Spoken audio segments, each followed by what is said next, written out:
hindi pa rin bumababa ang presyo ng SOP collections sa Bureau of Customs na umabot sa 11 billion pesos. May 9 billion pesos collection mula sa sugar. Ang kita mula sa importasyon ng sibuyas na hawak naman ni Martin Araneta. Tinawagan daw siya ni First Lady Lisa Marcos at ipinapatigil ang investigasyon.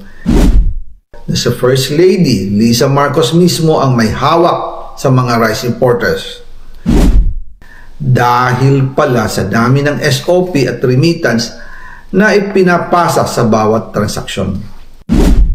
Ang pinakamakapangyarihang pamilya pa mismo ang sangkot sa ganitong sistema.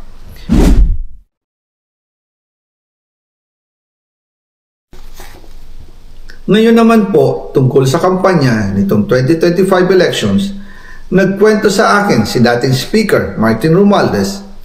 Kinausap daw siya ni PBBM sa Tacloban para tumulong sa gastusin ng mga kandidato mula national hanggang local candidates.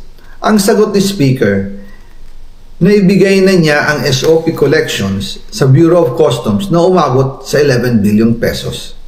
Dagdag pa dyan, may 9 billion pesos collection mula sa sugar na ayon mismo sa kanya ay pinaghahatian lang ng 5 kumpanya para makontrol nila ang presyo ng asukal sa merkado.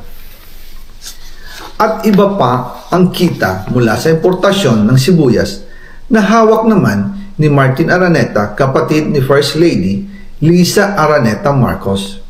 Kung matatandaan ninyo, noong 2022, nagkaroon po ng investigasyon sa Kamara na pinangungunahan ni Congressman Toto Sonsing dahil sobrang taas ng presyo ng sibuyas. Umabot ng 600 pesos kada kilo. Gayong dapat ay nasa 80 pesos lang. Doon lumabas ang pangalan ni Martin Araneta bilang isa sa mga nasa likod ng kontrol sa importasyon ng sibuyas. Pero hindi po natuloy ang investigasyon. Ang sabi ni Speaker, tinawagan daw siya ni First Lady Lisa Marcos at ipinapatigil ang investigasyon. Kaya walang natuloy at walang naparusahan. Dahil pala kontrolado ng kapatid ng First Lady ang importasyon ng sibuyas. Ganito rin po ang nangyari sa bigas. Noong April 2023, nagsimula nang tumaas ang presyo ng bigas. Kaya iminungkahi ko kay Speaker Martin Romualdez na kung pwede ay mag-angkat tayo ng 13 million metric tons para sa buong taon. Ang layunin ko po ay mapababa ang presyo ng bigas sa 22 pesos kada kilo. Pero hindi po ito inaprubahan ng Pangulo noong sila ay nasa Clark. Dahil doon, sumipa ang presyo ng bigas na umabot ng 55 pesos kada kilo hanggang 2024. Noong 2024, kinausap ko ulit si Speaker Martin Romualdez na kung pwede makausap namin si Secretary Laurel Chu ng Department of Agriculture at Secretary Ralph Recto ng Department of Finance para maibaba ang taripa ng bigas mula 35% to 15%. Sinabi ko kay Speaker Martin Romualdez na kung pababayaan natin ang patuloy ng pagtaas ng presyo ng bigas at umabot ito sa 60 pesos kada kilo, siguradong magagalit na ang taong bayan. Posibleng magrevolusyon na ang mga tao at tiyak na maapektuhan dito ang mga kandidato ng administrasyon sa 2025 elections. Isa sa mga patunay na hindi na masaya ang taong bayan ay ang pagbaba ng approval rating ng Pangulo noong panahon na iyon dahil sobrang taas na ang presyo ng bigas. Nangyari po ang meeting at halos inaabot kami hanggang alas 2 ng umaga, nakikiusap, nagpapaliwanag. Buti na lang, matapos ang matagal na negosasyon, pumayag din sila. At di nagtagal, inanunsyo na rin sa publiko na ibaba ang nangbuwis sa bigas. Ngunit, matapos ang 4 hanggang 6 na buwan, hindi pa rin bumababa ang presyo ng bigas.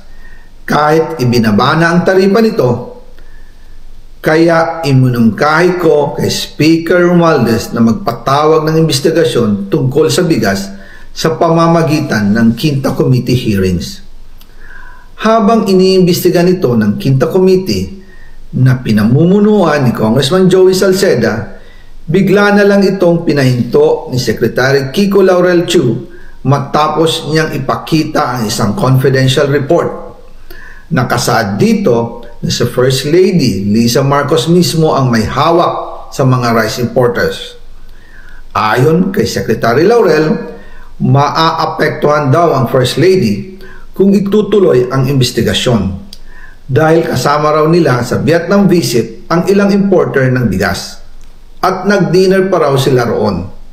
At noong araw din yun, tumawag si Congressman Sandro Marcos kay Speaker Romualdez upang ipatigil ang House investigations tungkol sa bigas as instructed ng Pangulo. Magkasama kami ni Speaker Martin Romualdez nang tumawag si Congressman Sandro Marcos.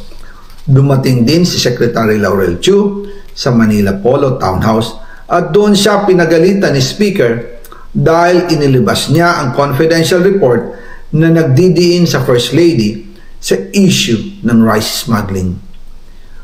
Humihingi ng paumanhin si Secretary Laurel Chu at sinabi niyang, "Pasensya na, masyado akong naive."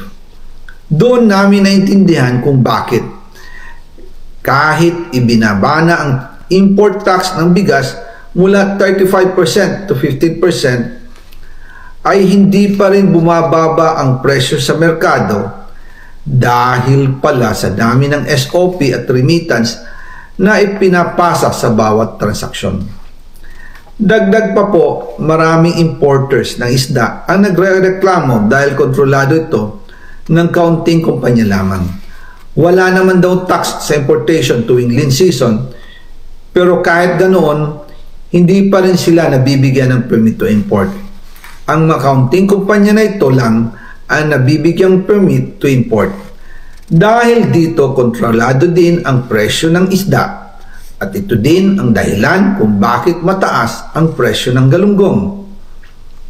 Mga kababayan, hindi dapat naghihirap ang Pilipinas. Hindi dapat ganito kamahal ang mga pangunahing bilihin tulad ng bigas. At higit sa lahat, hindi dapat nagugutom ang mga Pilipino. Wala silang malasakit sa taong bayan, lalo na sa mga mahihirap. Inaabuso ang kapangyarihan. Nagiging negosyo ang pera ng taong bayan. Masakit man tanggapin, pero ito ang katotohanan. Ang pinakamakapangyarihang pamilya pa mismo ang sangkot sa ganitong sistema. Mula sa Pangulo, First Lady, hanggang sa anak, sila mismo ang nagtatakda, kumukontrol, at nakikinabang sa mga transaksyon dapat sanay para sa kapakanan ng sambayanan. Hawak at kontrolado nila halos lahat ng ahensya, kaya nagagawa nilang itago ang katotohanan. Sa mga susunod na araw, marami pa po akong isisiwalat. Maraming salamat sa inyong oras at patuloy na pag-unawa. Naway, magising tayo sa katotohanan at sama-sama nating hanapin ang hustisya para sa bayan. Diyos mabalos po sa Indogabos. Ang SOP collections sa Bureau of Customs na umabot sa 11 billion pesos. May 9 billion pesos collection mula sa sugar. Ang kita mula sa importasyon ng sibuyas na hawak naman ni Martin Araneta